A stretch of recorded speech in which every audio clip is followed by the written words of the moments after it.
Não precisava ser dedão, não precisava ter unha para encobrir a Lua.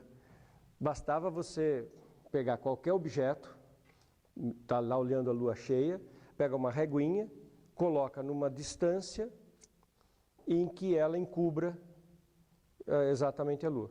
Põe uma reguinha na distância que for e mede as seguintes coisas.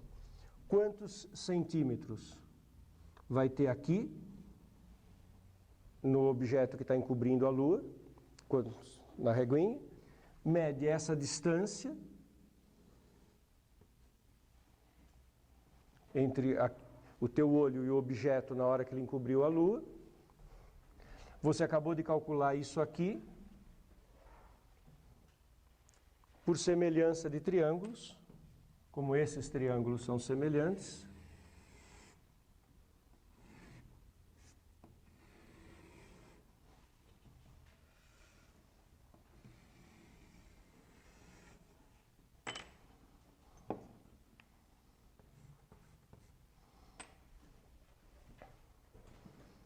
Se você mede essa distância, tem essa distância, você tem a distância da Terra à Lua. Tem um registro de que alguém teria feito isso com o dedão e que a unha era um centésimo do braço. Eu acho difícil acreditar nisso. A minha unha é 70 vezes, quando eu faço isso com o meu braço, aqui tem 70 centímetros e a unha tem um pouco mais do que 1 centímetro. Então a relação não é 1 para 100. Pelo menos no meu corpo não é 1 para 100. Acho difícil imaginar alguém que tenha uma relação de unha para braço de 1 para 100. Bom, mas esta é uma informação que foi usada. Vocês podem até brincar, cada um de vocês, aí fazer essa experiência. É um experimento super simples de fazer. Você pega uma reguinha, ou a própria unha, um dia de lua cheia, olha para a Lua. Falando nisso, não tem uma história de que a Lua fica maior quando está perto do horizonte do que quando está no alto do céu? Vocês já perceberam isso? O Sol também não é maior quando ele está na linha do horizonte do que quando ele está no alto? Vocês sabem que isso não é verdade? Que isso é ilusão de ótica? Não sei se vocês têm a impressão de que o Sol no horizonte é maior? Pois é ilusão de ótica. Não é verdade. Se você pegar a reguinha, não vai fazer isso com o olho nu, protege o olho. Mas se você pegar uma reguinha e medir o tamanho aparente do Sol quando ele está no alto e quando ele está no horizonte, que ele parece maior, com uma reguinha, você vai ver que é o mesmo tamanho. É ilusão de ótica. Não tem o Sol não fica maior. A gente vê uma bolinha maior, mas a bolinha tem o mesmo tamanho. Quando você mede, tem o mesmo tamanho. Então vocês podem fazer essa experiência com Lua, quando vocês quiserem, e vocês vão ter aqui essa relação. Então, é uma conta muito simples de fazer, né?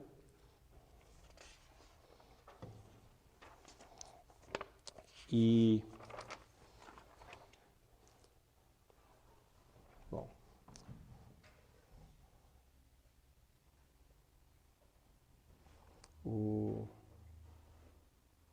então, o diâmetro da Lua, que é diâmetro da Lua, tá?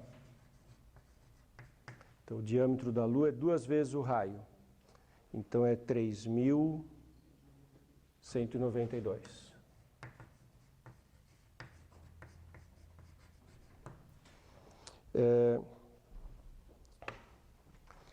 A relação aqui entre esse tamanho e esse é mais ou menos de 1 para 100.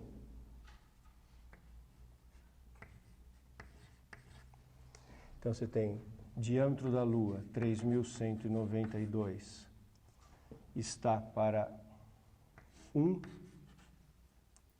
assim como a distância da Terra à Lua está para 100. E daí sai que a distância da Terra à Lua é aproximadamente 3.200, 320 mil quilômetros.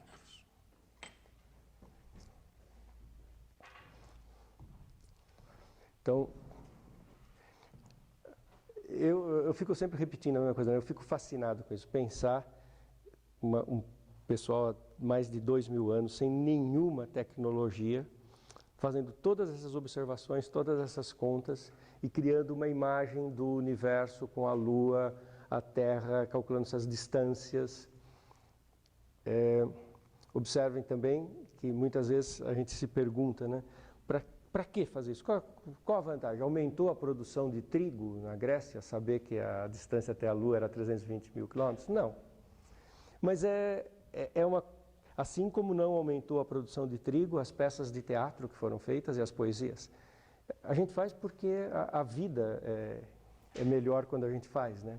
Porque a gente quer entender, porque a gente quer saber.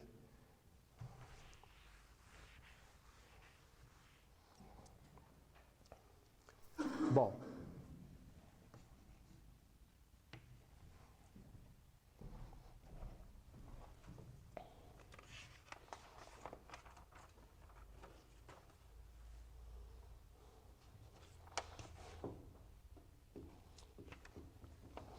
distância entre a Terra e o Sol. Aqui a ordem foi contrária. Foi calculado primeiro a distância entre a Terra e o Sol e depois o tamanho do Sol. Distância entre a Terra e o Sol foi o Aristarco no século III a.C. Aí teve uma observação do Aristarco, bastante sutil e difícil de fazer. Vamos tentar entender como é que ele raciocinou.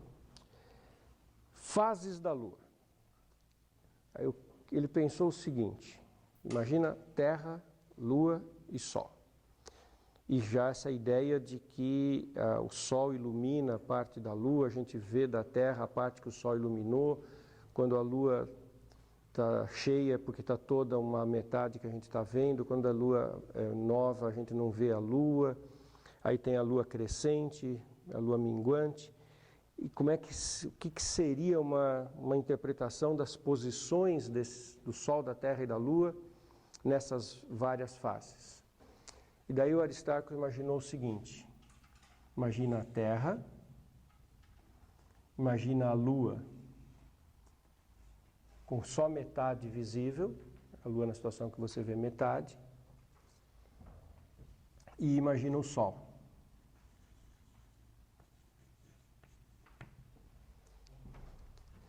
E ele imaginou o seguinte, que na Lua minguante, o Sol estava iluminando essa metade da Lua,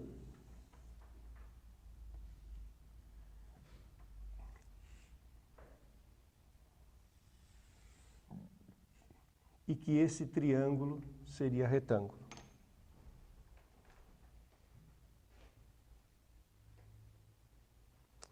Isso é coerente com imaginar uma coisa assim, não é? Quando a Terra está aqui, o Sol, e se a Lua está aqui no meio do caminho, o Sol ilumina uma parte da Lua que a gente não vê, e a parte que está voltada para a gente está escura. Então, isso é a Lua nova. A Lua cheia é aquela em que o Sol ilumina toda metade da Lua, a gente vê a Lua inteira. Então, essas são essa leitura de que a Lua está girando em torno da Terra, o Sol está tudo andando no espaço, e que as fases da Lua estão ligadas a que partes da Lua que o Sol está iluminando. E o Aristarco, então, imaginou que seria coerente com tudo isso imaginar essa situação, que na Lua minguante, o Sol está numa posição que ele ilumina metade da Lua e a gente só vê da Terra metade que ficou iluminada, a gente não vê outra metade. E que se a posição fosse essa, de um triângulo retângulo, isso faria sentido. Então, nesse triângulo retângulo, a gente sabe essa distância, porque ela acabou de ser calculada, 320 mil. Ângulo reto. O que precisava calcular para completar isso? O ângulo entre a Lua, Terra para a Lua, Terra para o Sol, nesse instante. Então, fazer uma estimativa deste ângulo alfa.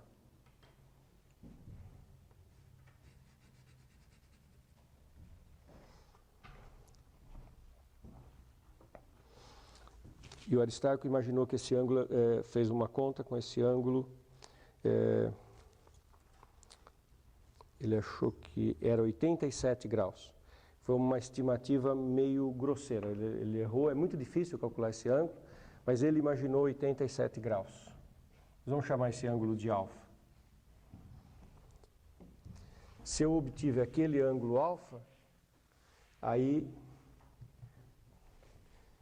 que função trigonométrica eu vou usar para calcular a distância da Terra ao Sol?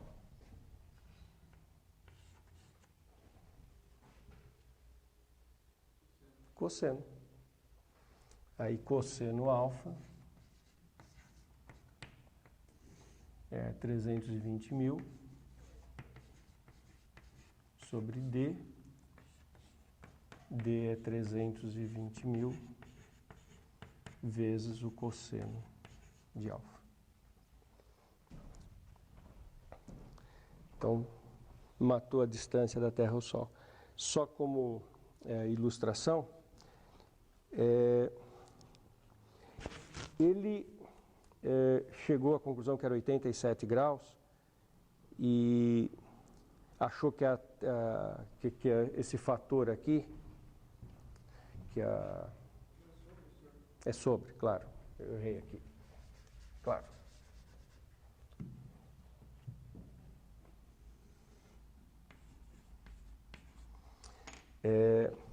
Ele achou que a Terra estava distante do Sol 20 vezes mais do que da Lua. Mas isso por causa do seguinte, se o ângulo fosse 87 graus, o cosseno era 0,0026. Não, desculpe, o cosseno era 0,05. Então, aqui...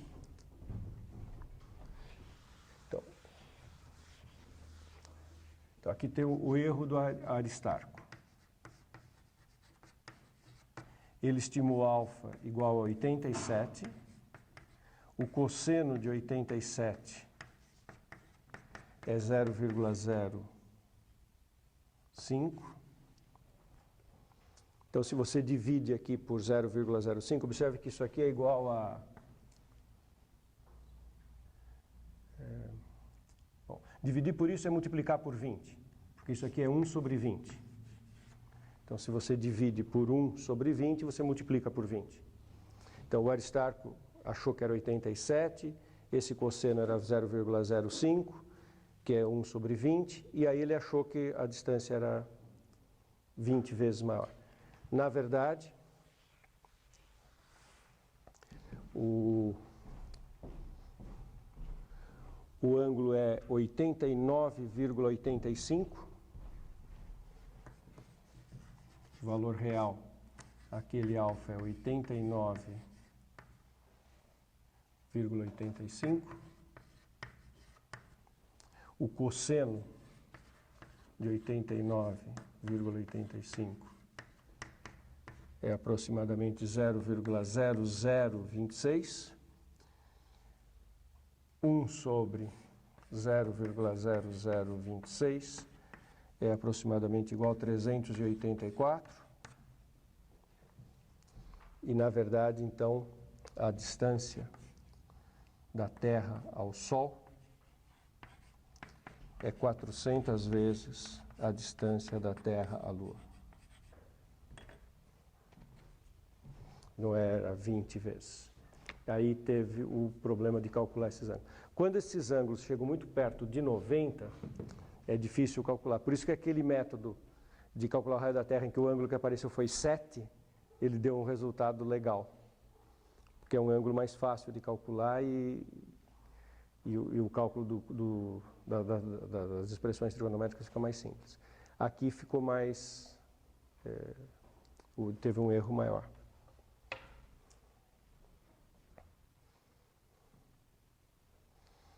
Bonito isso, né? Aí calculou a distância da Terra ao Sol.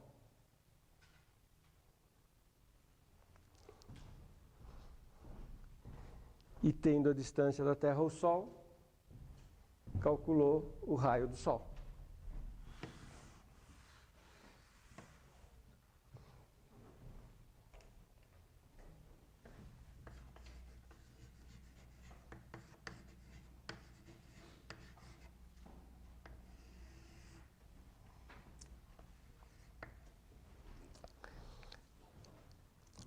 método para calcular o raio do Sol. Parecido com aquele que eu calculei, que eu usei do dedo para encobrir a Lua. É só achar um objeto que encubra o Sol. Pode ser qualquer um. Só que os gregos eram exímios observadores do firmamento, da natureza, e observaram o seguinte, não sei se vocês alguma vez tinham pensado nisso. Quando tem eclipse, que fica... Eclipse na Terra, né, eclipse do Sol, que a Lua entra exatamente entre o Sol e a Terra,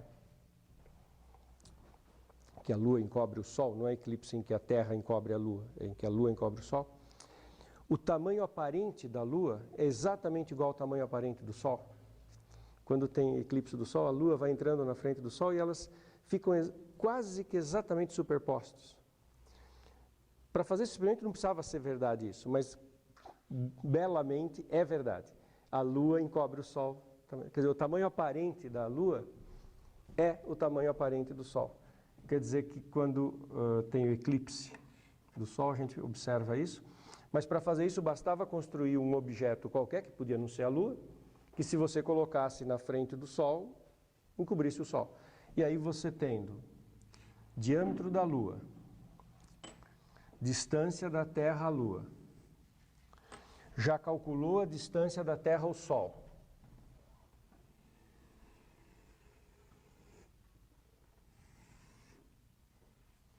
Agora sai como incógnita o diâmetro do Sol.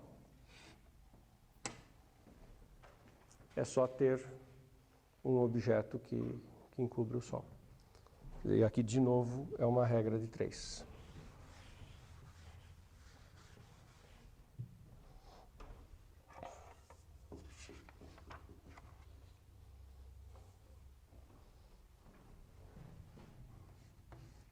Diâmetro da Lua sobre o diâmetro do Sol é igual a distância da Terra à Lua, distância da Terra ao Sol. Então, a distância, o diâmetro do Sol fica igual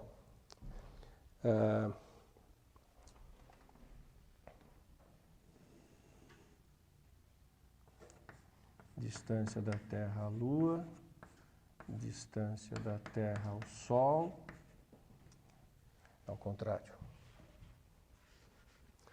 Vou isolar a distância, o diâmetro do Sol, né? Então, é distância da Terra ao Sol, vezes o diâmetro da Lua, e aqui está dividido pela distância da Terra à Lua. A distância da Terra ao Sol e a distância da Terra à Lua, a gente já viu que é mais ou menos de 400 o fator. Então, isso se propaga exatamente para os diâmetros. Você vê, como você tem uma relação entre grandezas lineares, e eu estou calculando uma grandeza linear, a proporção é a mesma. Essa é a ideia básica de proporcionalidade. Como na conta anterior a gente viu que a distância tinha um fator de 400, vai se propagar para o diâmetro um fator de 400. Porque são todas grandezas lineares. Então, o diâmetro do Sol é aproximadamente 40 vezes o diâmetro da Lua. E isso dá 400 vezes. Isso, 400 vezes. E isso dá 640 mil quilômetros.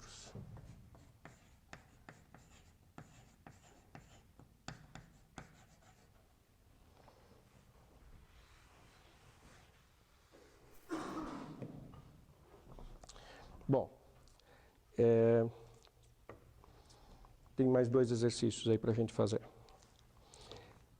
O exercício caiu na FUVEST de 2013, primeira fase. Então, para a gente agora, que a gente acabou de fazer a conta, vai ser fácil de fazer. mas para quem estava vendo isso pela primeira vez era mais elaborado, né? Então vamos lá. Uma das primeiras estimativas do raio da Terra é atribuída a Eratóstenes, estudioso grego que viveu aproximadamente entre 257 e 195 a.C. Sabendo que em Assuã, cidade localizada no sul do Egito, ao meio-dia do solstício de verão, Assuã é a Siena. Ao meio-dia, no solstício de verão, um bastão vertical não apresentava sombra. Eratóstenes decidiu investigar. Ele sabia que não apresentava sombra por causa da história do poço. Tá? Eratóstenes decidiu investigar o que ocorreria nas mesmas condições em Alexandria, cidade ao norte do Egito. O estudioso observou que em Alexandria, ao meio-dia do solstício de verão, um bastão vertical apresentava sombra e determinou o ângulo θ entre as direções do bastão e de incidência dos raios de sol. O valor do raio da Terra, obtido a partir de θ e da distância entre Alexandria e Assuã, foi de aproximadamente 7.500 quilômetros. O mês em que foram realizadas as observações e o valor aproximado de θ são. Bom, pede para adotar π igual a 3 e que a distância entre as cidades é 900.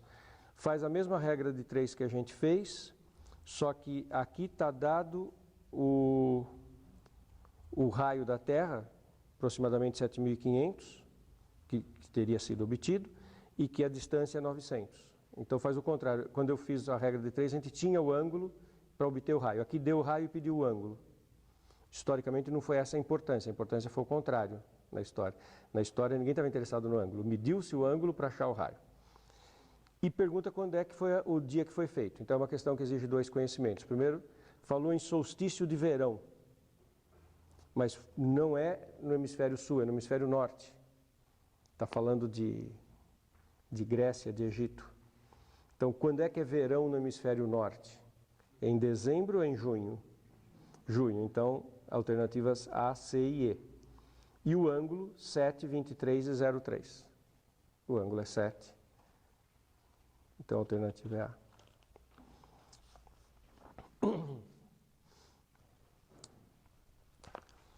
E imagine que você vai medir o raio da Terra usando aquele primeiro método que eu expliquei na aula de hoje, aquele de subir no alto de um prédio.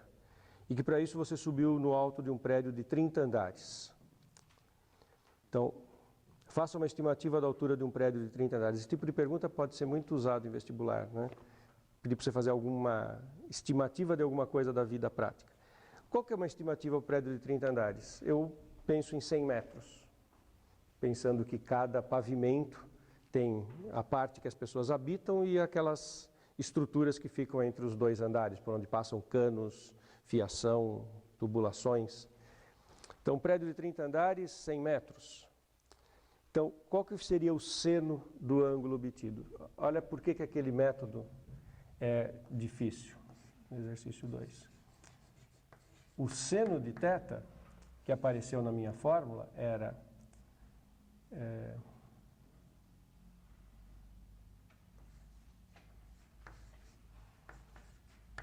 raio sobre raio mais H. Lembra? Quando eu fiz aquele primeiro desenho, H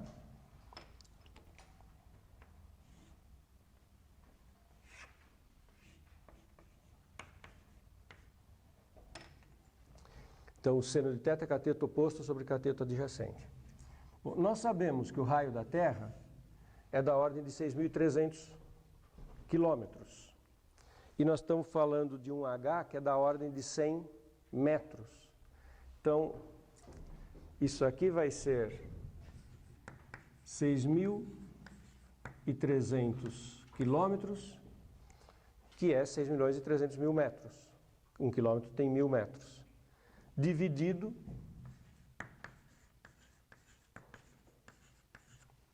por 6.300 e 100.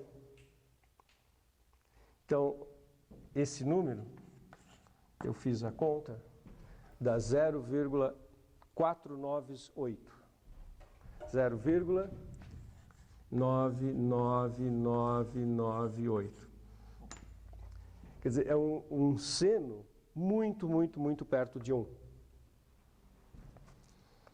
Então, o meu ângulo está muito, muito, muito perto de 90. E aquela divisão na hora de fazer a conta era 1 menos o seno.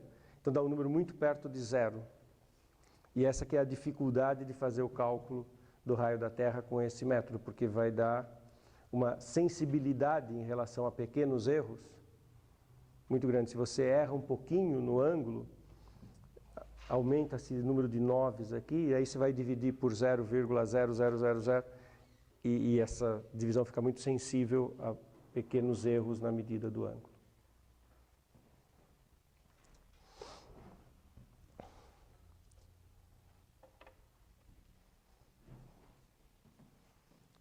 Tudo bem? Então nós vamos ficar por aqui. A aula hoje foi curtinha. Tá bom? Não é bonito isso? Fala. Quando você faz o cálculo do raio do Sol, é desconsiderável, que a tangente ela não vai fazer exatamente 90 graus, mas pode desconsiderar. Isso. Sim, por que pode? Porque eu estou falando em semelhança de triângulos, e na verdade eu não estou precisando que o triângulo seja retângulo nessa hora. Eu estou falando o seguinte, e eu estou olhando para a altura desses dois triângulos. Então, não precisa ser triângulo retângulo. Não precisa ser retângulo, mas se você faz imagina que não. Se você pega uma reta tangente Tangente na Lua, ela vai ser tangente ao Sol. essa reta tangente, você vai pegar duas retas, as duas vão ser tangentes, uma por cima e outra por baixo. Isso. Ela não vai formar, esses raios que vão se encontrar, eles não vão formar um 180 graus inteiros. Aqui, você está dizendo aqui? Você vai pegar os raios, você fez uma 350. Sim. Você pegou esse raio que você pegou com a tangente de cima e o raio que você pegou com a tangente de baixo, eles não vão formar esse 380. Não, claro que não. Não vão, ainda bem. Mas aí a gente pode desconsiderar. Mas não é que eu desconsidero. Não forma, eu considero e é ainda bem. Por quê? Porque forma um triângulo. Justamente porque não é tangente que vai formar um triângulo. Sabe qual vai ser a soma desses dois? Por que não vai ser 180? Porque está faltando esse ângulo aqui para somar 180. Mas você calculou como se fosse o diâmetro. Mas é o diâmetro. E sem ser 180. O que importa é que seja um triângulo semelhante ao outro. O fato, aqui é um diâmetro, aqui está passando tangente e não é ângulo reto. Porque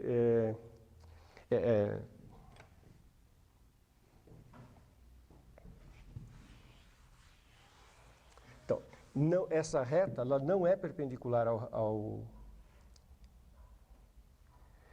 desculpe. Ela não é tangente. Agora que eu entendi o que está te incomodando. Você tem razão em estar incomodada. Não sei se ficou claro. Agora que ficou claro para mim qual é a pergunta. Não é tangente. Isso. A pergunta faz todo sentido. Vamos lá, diâmetro está aqui. Sai daqui.